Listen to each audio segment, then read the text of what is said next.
Ravers are not drug addicts. Ravers are not all 12-year-olds. Ravers are not gun-handling misfits. Ravers are dancers. Ravers are musicians. Ravers are artists. Ravers are professionals. Ravers are businessmen and women. Ravers are scholars. Ravers are voters.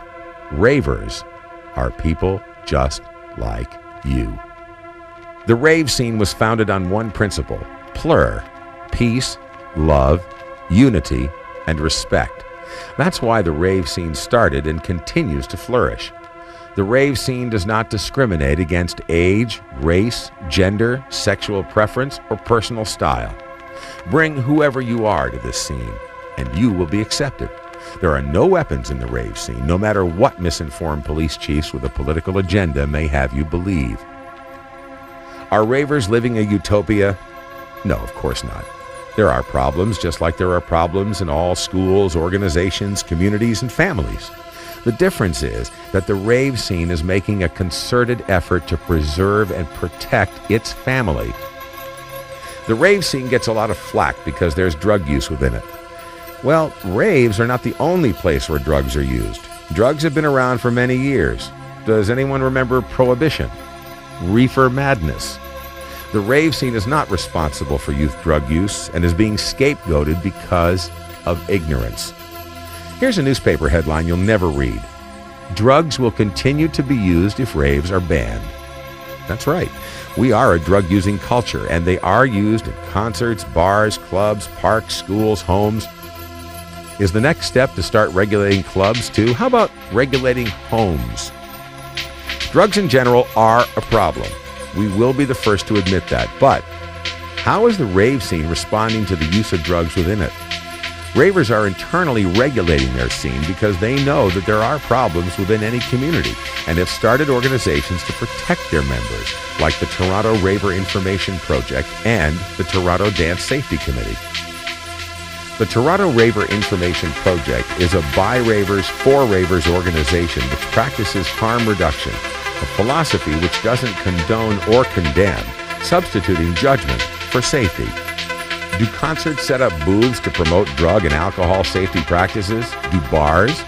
Is it time to regulate them too?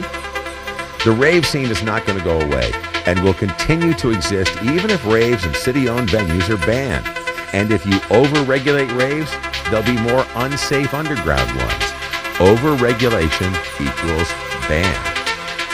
Alan Ho died in an unsafe rave. No one wants this to happen again.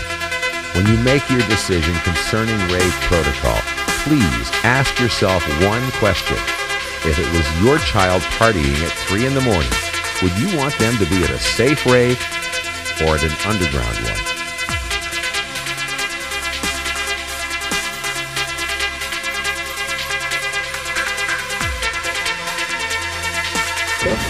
My name is Kim Stanford, and I'm a registered nurse that's been working with the rave communities in Toronto for 5 years now. Most recently, I've been working as chair of the Toronto Dance Safety Committee.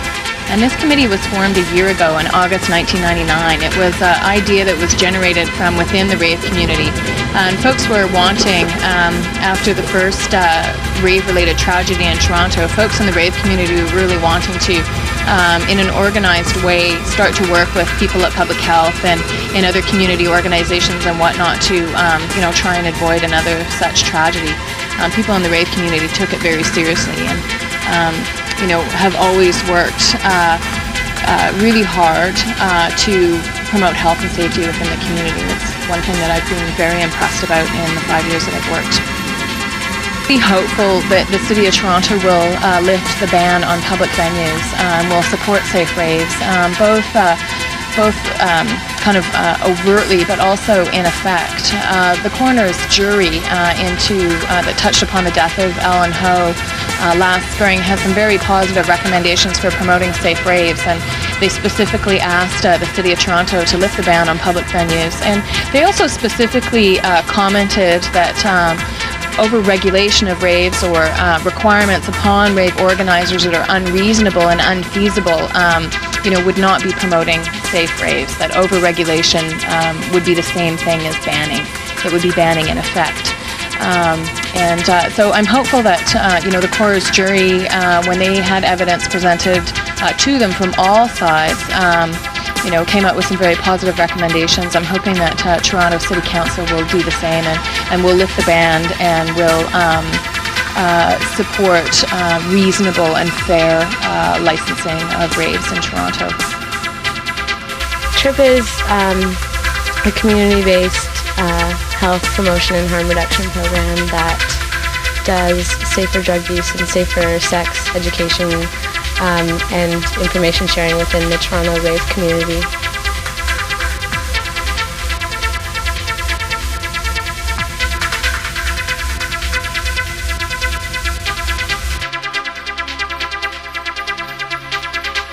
Saw years ago was a reluctance for people to call ambulance because they were afraid that police would come as well and shut the party down.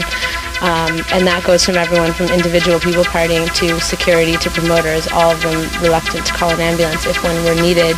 And then we get into venues that aren't as safe, don't have adequate ventilation and running water, enough exits. So we saw that years ago, and the difference now would be that there are tens of thousands of more young people involved, and that would mean greater risks for a greater number of young people in Toronto.